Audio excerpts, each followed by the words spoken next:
My husband watched me fall in love with another man and said nothing. Let that sink in for a moment. We've been married 3 years, together for 5. Full disclosure, I never physically cheated. Not once. But what almost happened? That was so much worse than anything physical could have been. I'm sharing this because I need to get it off my chest. My name doesn't matter. What matters is the truth. I almost destroyed my marriage without even realizing what I was doing. And the man I love most in this world had to watch it happen in real time, helpless to stop it.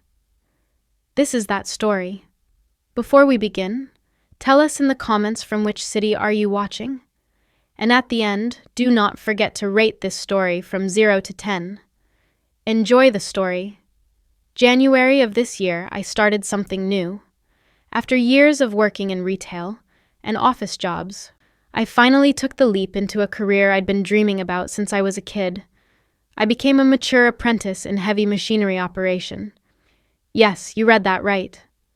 At 32 years old, I was the oldest apprentice on site, the only woman in a crew of 15 men, learning to operate excavators, loaders, and dump trucks that cost more than my house. My husband, Tom, was nothing but supportive. He's always been that way.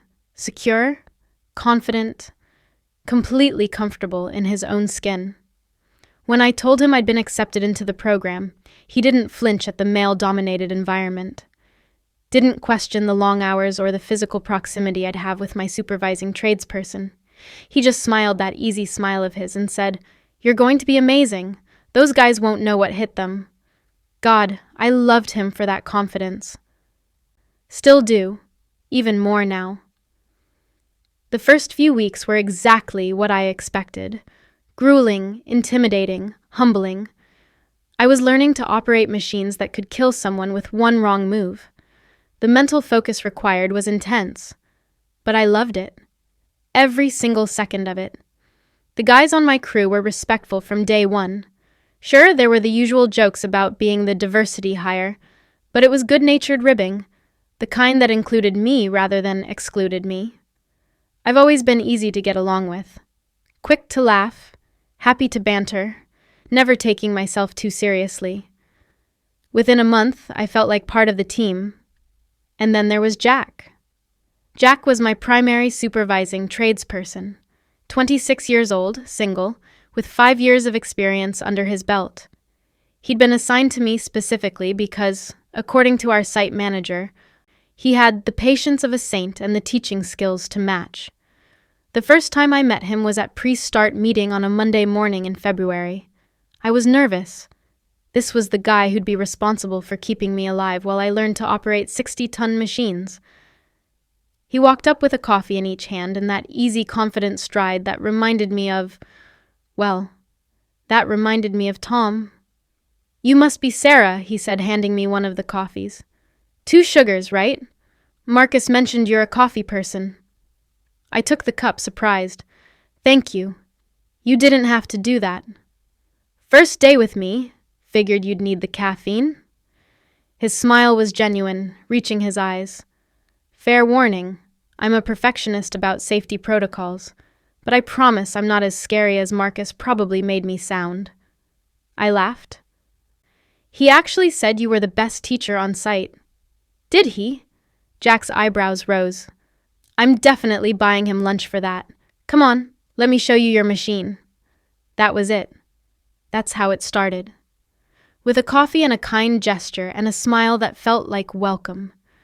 For the first month, everything was strictly professional.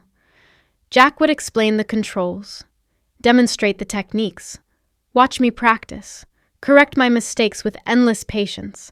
He never made me feel stupid for asking questions. Never got frustrated when I stalled the engine for the 3rd time in one morning. Never once made me feel like I didn't belong. "You're a natural," he said one afternoon, after I'd successfully completed a complex excavation pattern. "Seriously, Sarah. Some people take 6 months to get where you are in 6 weeks. I felt that compliment warm me from the inside out. "You're just a good teacher." "I'm really not," he laughed. "Ask any of my previous apprentices.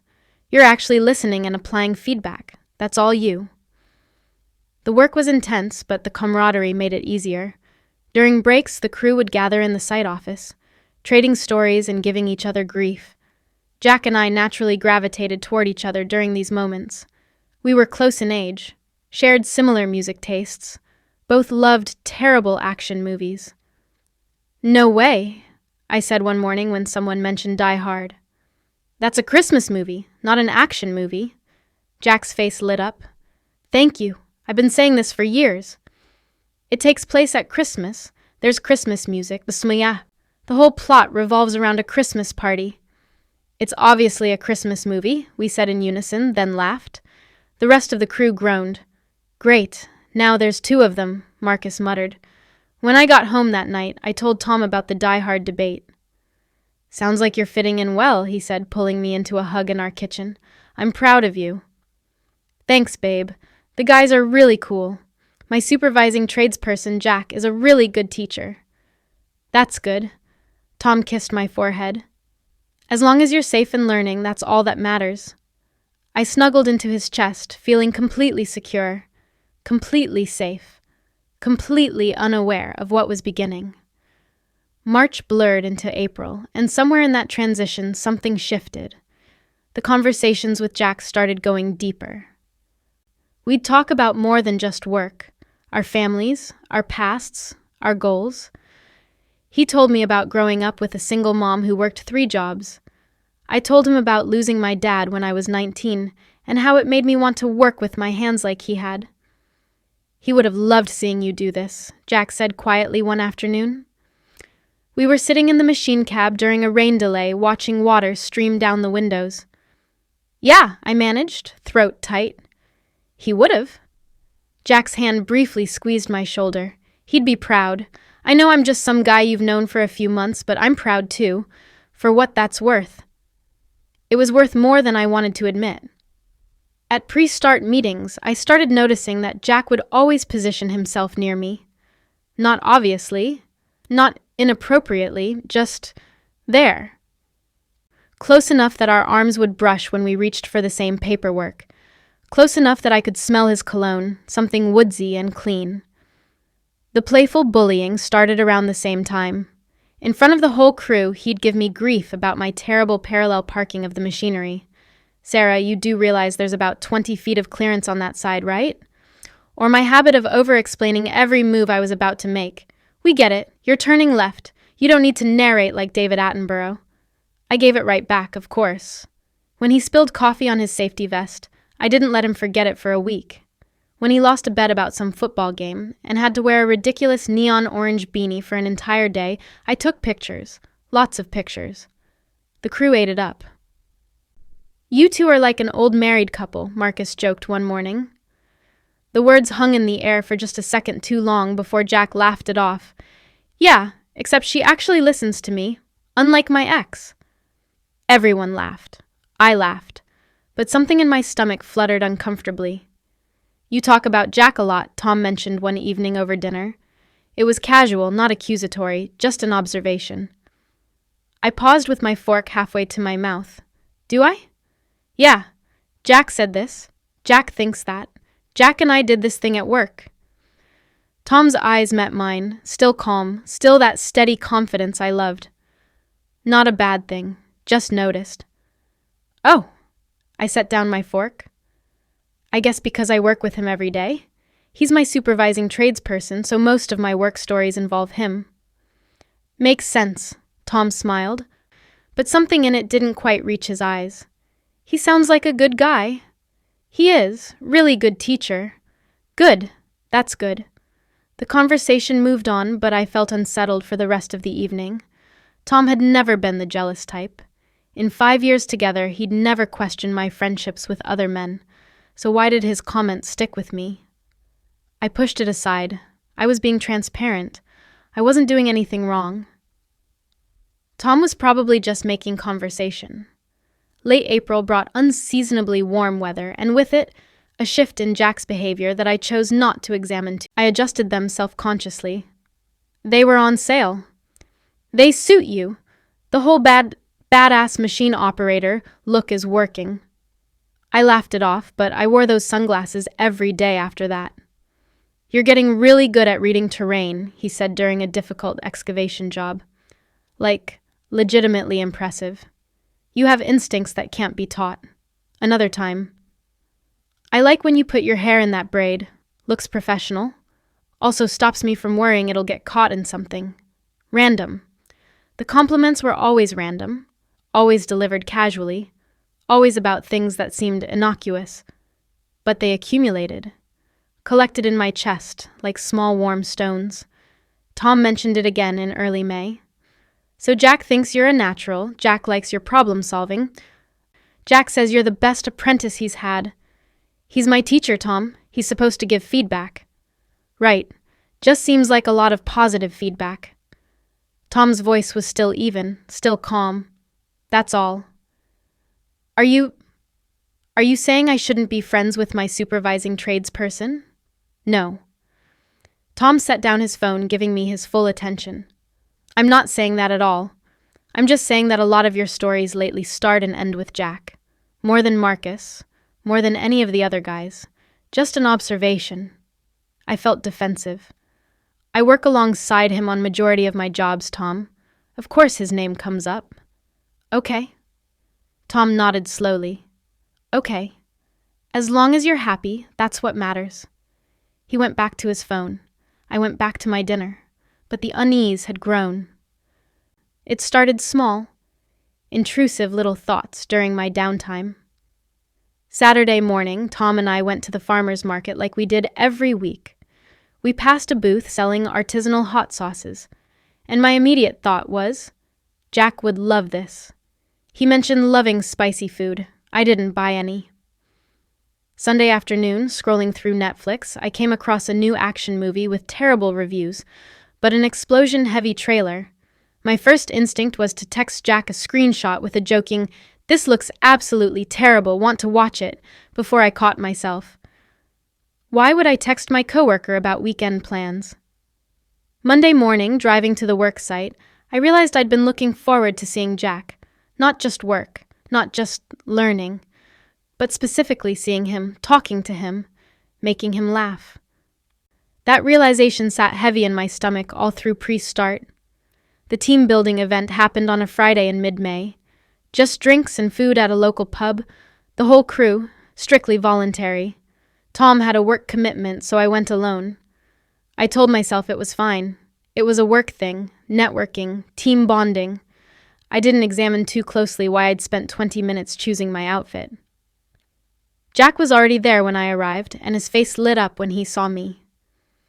"Hey, glad you made it. Come on, first round's on the company." We fell into easy conversation at the bar while waiting for drinks. Someone told a terrible joke about excavators that had us both groaning. His arm brushed mine as we reached for our drinks at the same time. Neither of us moved away immediately. "Sarah," Marcus called from across the bar. "Get over here and settle a debate." I excused myself, but stayed aware of Jack's location throughout the evening. When he laughed at someone else's joke, I felt an uncomfortable twist of something I didn't want to name. 2 hours in, 3 drinks down, I was in conversation with Liam, one of the older operators, when he dropped his voice and leaned in. "So what's actually going on between you and Jack?" The world narrowed to that question. "What?"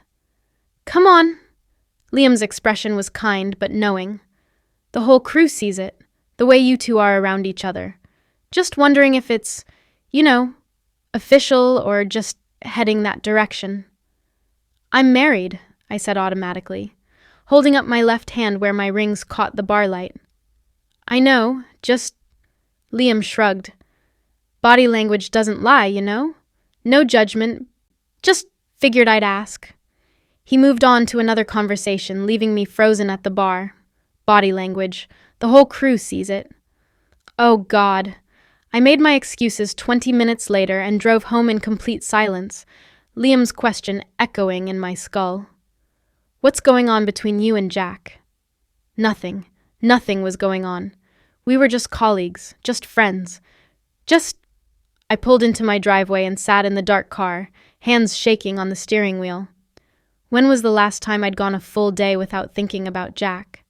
When had I started checking my phone hoping for texts from him? When had I started timing my breaks to match his? When had I started dressing a little more carefully on workdays? The evidence I'd been avoiding crashed over me all at once, the flutter in my stomach when his name appeared in the group chat, the disappointment on his days off, the way I'd mentally catalog funny moments to tell him later, the fact that Tom had noticed. Tom, who never noticed anything threatening because nothing had ever been threatening before. I thought about last weekend when Tom and I had watched a movie together, and I'd caught myself wondering what Jack would think of it. About the morning 2 weeks ago, when Jack had texted me a funny meme at 6 a.m., and I'd smiled at my phone in a way that made Tom ask what's funny, and I'd lied and said, nothing, just work stuff, about every single time Jack complimented me, and I'd felt that warm glow that lasted hours. I was falling for him. The realization hit like physical pain. Not falling. Had fallen. Was actively, presently, continuously developing feelings for someone who wasn't my husband. I sat in my car and cried for 20 minutes before I could make myself go inside. Tom was in the living room, reading on his tablet when I walked in. He looked up with that familiar warm smile. "Hey, babe, how was—" He stopped mid-sentence, taking in my tear-stained face. "What happened? Are you okay?" I sat down heavily on the couch next to him. "I need to tell you something." "Okay." Tom set aside his tablet immediately, full attention on me. "What's wrong?" At the drinks tonight, Liam asked me what was going on between me and Jack. The words came out flat, factual. He said the whole crew has noticed how we are around each other. Tom's expression didn't change. "Okay." And it made me actually look at... My voice cracked. "Tom, I think I've been developing feelings for Jack. I didn't see it. I swear to God, I didn't see it happening." But Liam's question made me examine everything, and...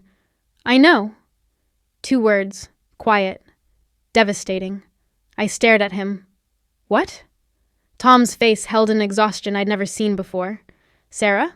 I know. Well, yeah, it's pretty obvious, isn't it? You like the guy. How long have you known?" "A while." He rubbed his face with both hands. "Couple months, maybe." "And you didn't say anything?" "What was I supposed to say?" His voice cracked slightly.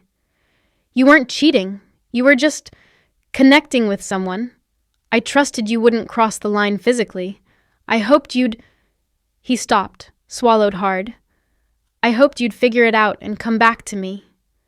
"Come back to you?" I felt like I couldn't breathe. "Tom! Sarah!" He finally looked at me fully, and the pain in his eyes nearly destroyed me. "I have watched you fall in love with this guy over the past few months.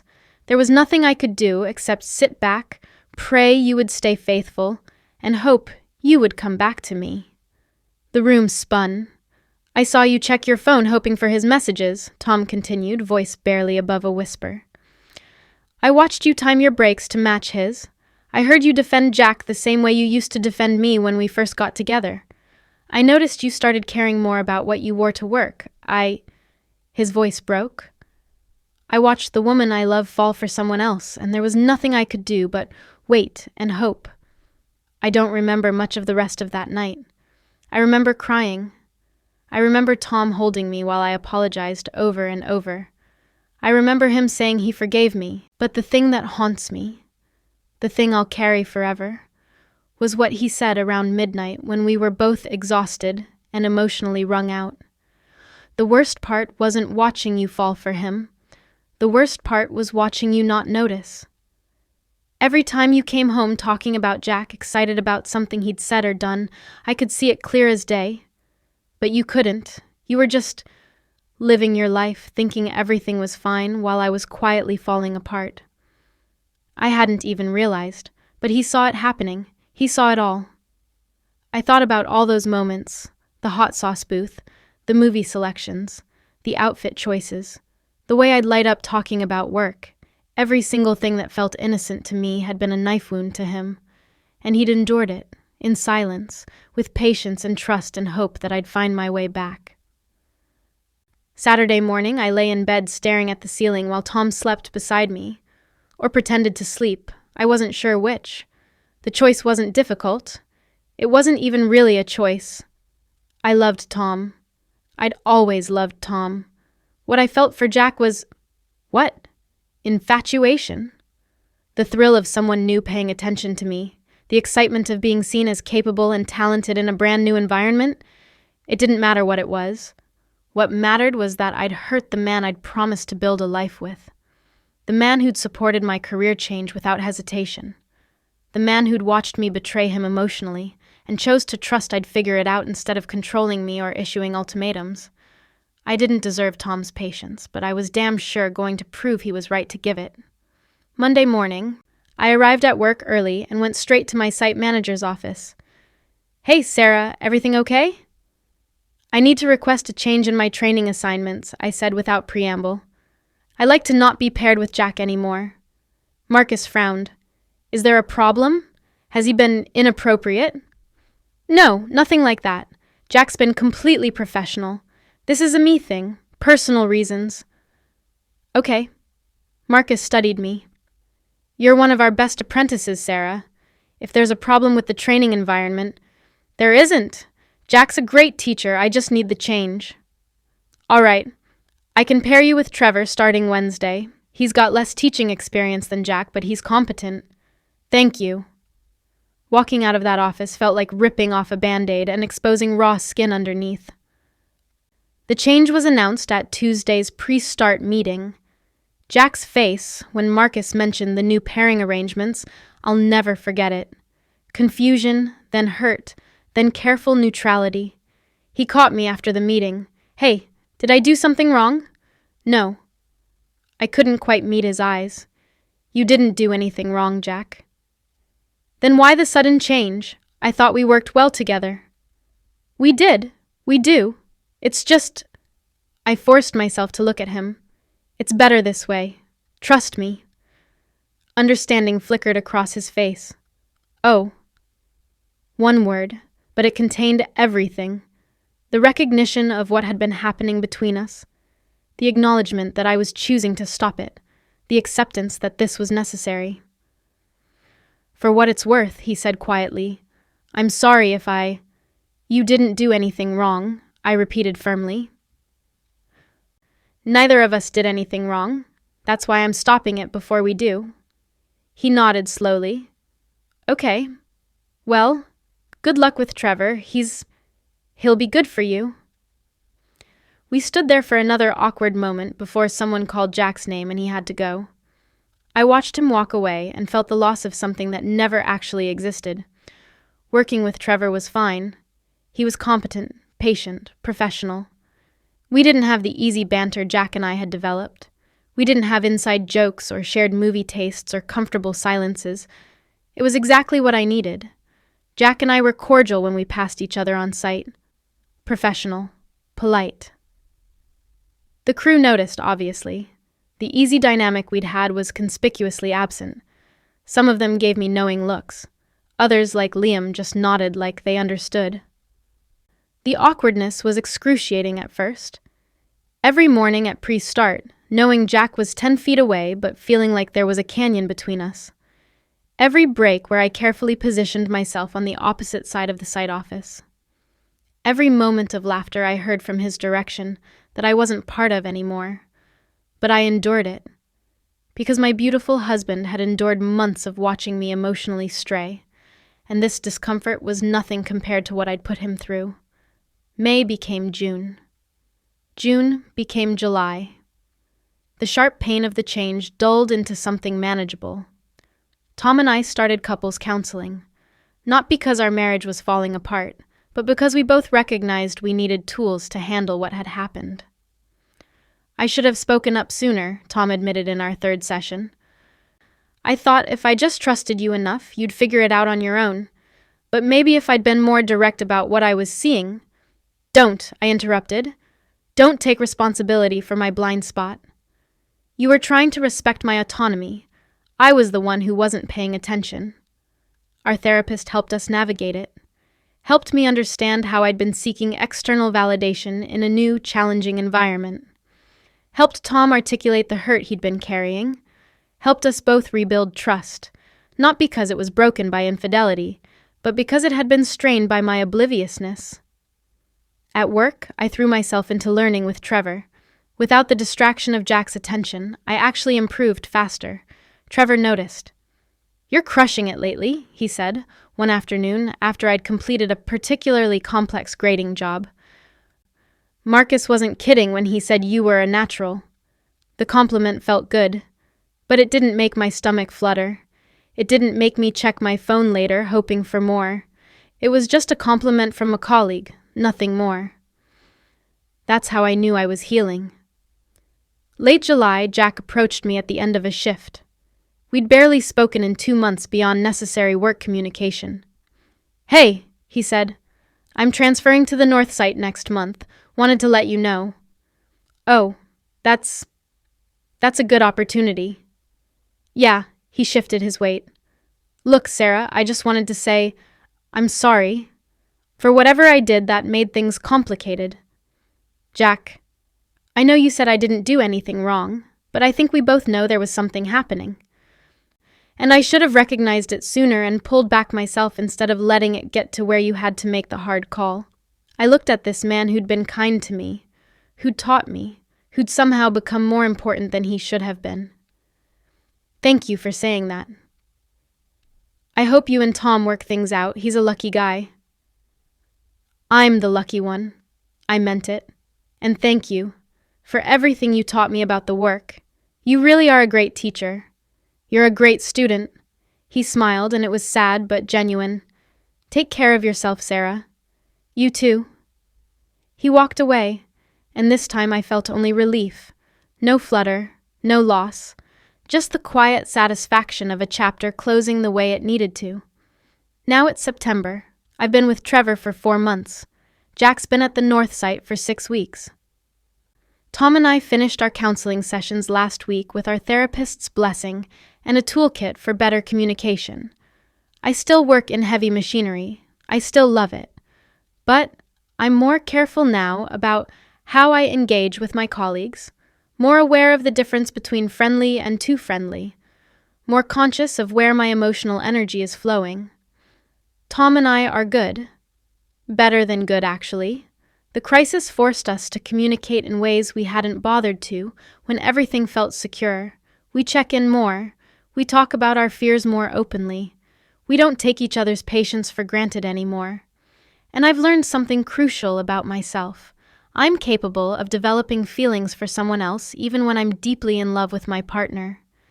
It doesn't mean my love for Tom is weak or insufficient. It means I'm human. And humans are complicated, and proximity plus admiration plus validation can create something that feels significant even when it isn't.